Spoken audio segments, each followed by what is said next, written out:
Hi everyone, welcome back to JPWHU TV. Today's video is discussing West Ham 4, Burnley 2. I'm John, your host. So as always, let's start off with the team sheet.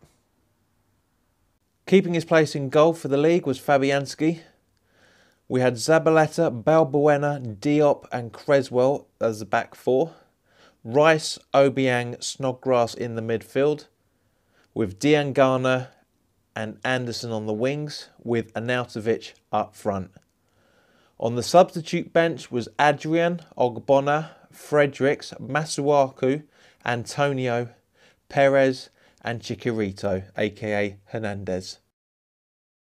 So as you can see, quite a good attacking lineup from Pellegrini there. Very good start to the first half.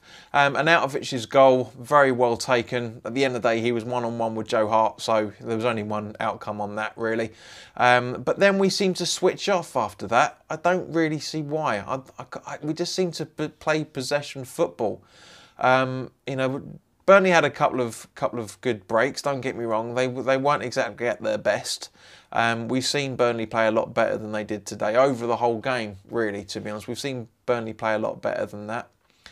But as I say, you know, it's just, I don't know. It was just we seemed to take our foot off the gas, and at the end of the day, that's what happened.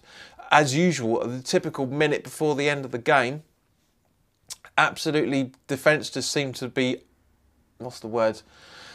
Yeah, the defence seemed to be out for lunch, basically. You know, it's just that there's just complete misunderstanding between most of the back four, and all of a sudden, Goodmanson's in, and boom, it's 1-1. You know, we're literally conceding on the break, and it was just, I was worried, really worried.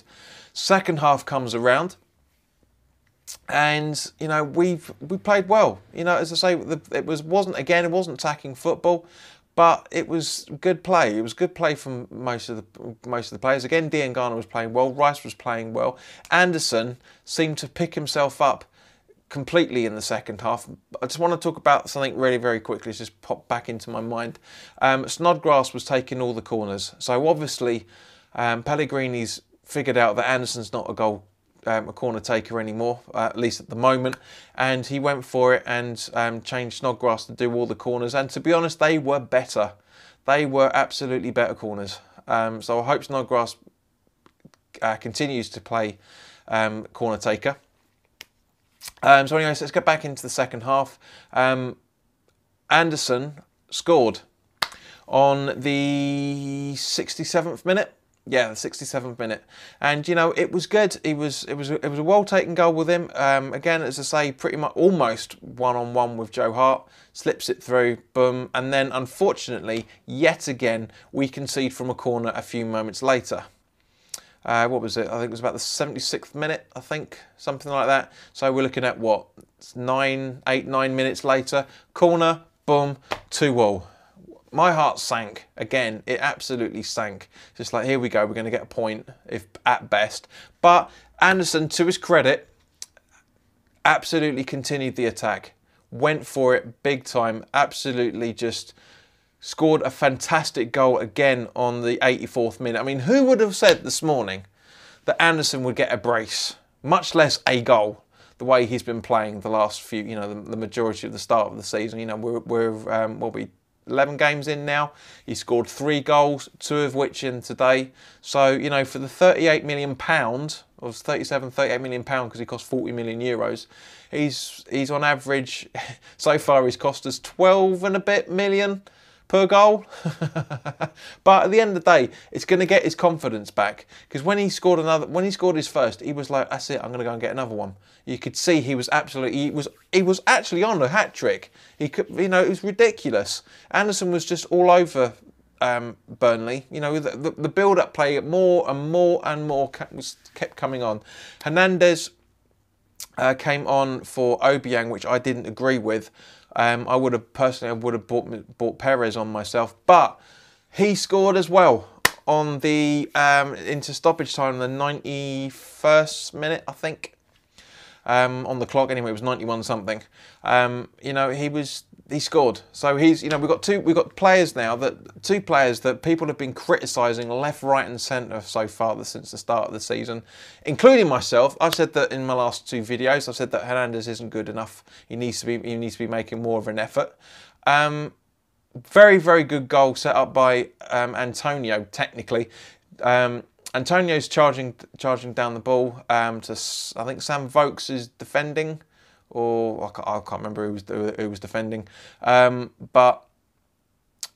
So Anderson's running at goal, chests it down into Hernandez's path. Now, to be fair, Hernandez was bloody lucky with the couple of touches that he took, but he controlled the ball, almost stumbled over the ball on the second one, but he kept going and wallop 4-2.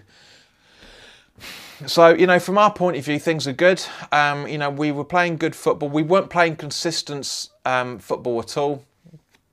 It worried me a hell of a lot. I was shouting quite a fair bit, as, you know, a lot of people were. Even at 3-2, we were still nervous because we just kind of went. It was also almost 3-3 at one point. With one of Burnley attacks, it hit the top of the post and bounced out. Sorry, hit the top of the crossbar, I should say, and bounced out. Anderson was on a hat-trick, as I said, for his second goal, because his second attempt at goal was almost on target, hit the post and ricocheted out 2 or 3 yards. You know, so that was, so he could have had a hat-trick against Joe Hart today. He really, really could have done. I used to say, I've criticised him a lot. I'm not going to say otherwise. I do feel that he needs to be upping his game more. Pellegrini said it himself in the post-match interview after the cup game. If you want to watch my cup review video, come and click on the link here. But as I say, you know, it was interesting.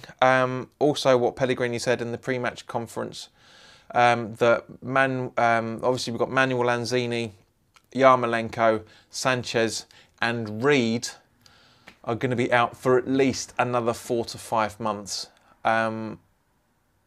That's worrying.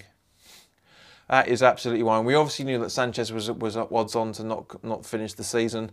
We know that Yarmolenko is pretty much odds on to not finish the season. At least if you get back fit, you might not be match fit in time for the end of the season, as with Sanchez. Lanzini, as we know, potentially maybe coming back into the squad about February, March time. But with Reed being out for at least another 4 to 5 months, clombered in for that, I don't think we're going to see Reed again this season. It's a real shame. I love the guy. I really, really do. He's been my favourite player for a long, long time. Ever since we came back to the Premiership under Allardyce, Reed has been fantastic. He was fantastic in the Championship as well, for that matter. Really, really turned his career around with us during that season. But as I say, you know, it's just I honestly don't think we're going to see Reed. But anyway, let's go back to the game. You know, it was tactical that Diangana came off on the 85th minute, didn't complete the game.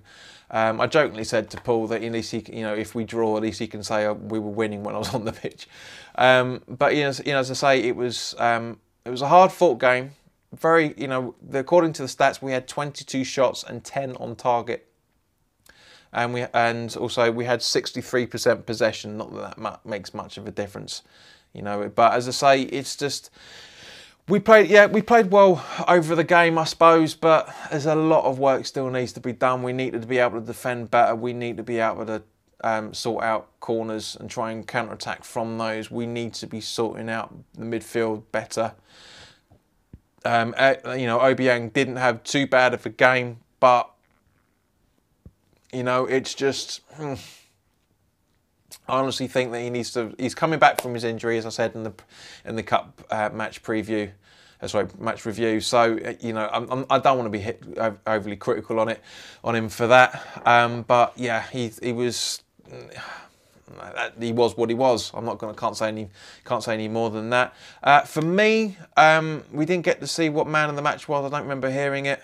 For me personally, the man of the match was Diangana again. Rice very, very close behind him. Snodgrass again covered every blade of grass, as he always does. He's working brilliantly. You know, last season we couldn't wait to get rid of him in January. This season, you know, he's turning into one of our best players. Absolutely superb player. It's a shame we couldn't get to see him like that under Bilic and Moyes, but it's just the way things go. You know, maybe he needed that step down to kick his arse into gear a little bit. Who knows? So thank you very much for watching, guys. By all means, put your comments in the comment section below about what you felt about the game. Who was your man of the match? If you're new round here and you like what I'm doing, please hit the subscribe button and hit the notification bell so you get first dibs on all the videos. Please also like the video. Actually, yeah, this will be an interesting one.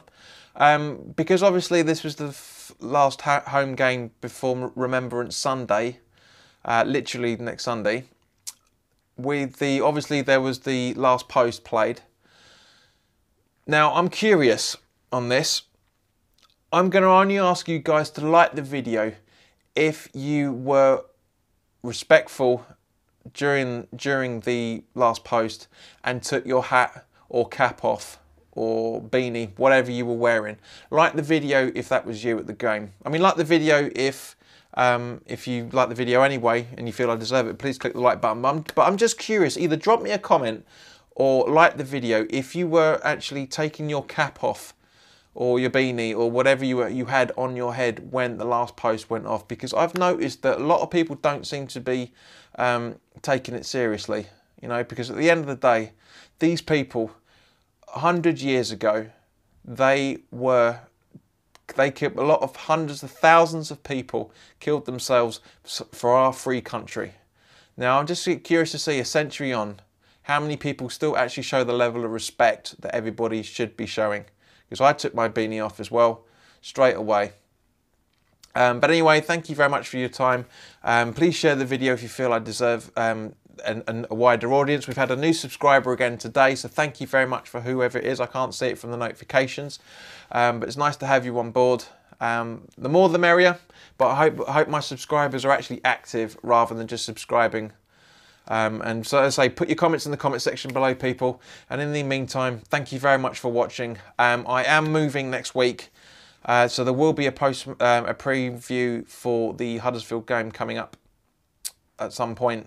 I'm going to try and keep it on, obviously try and keep it a couple of days before the game. I don't know if it's going to be green screen yet. I don't know how I'm going to be able to shoot it, but there will be a preview video coming up very soon. So keep an eye out for that. But in the meantime, guys, thank you very much for watching, and I will see you soon.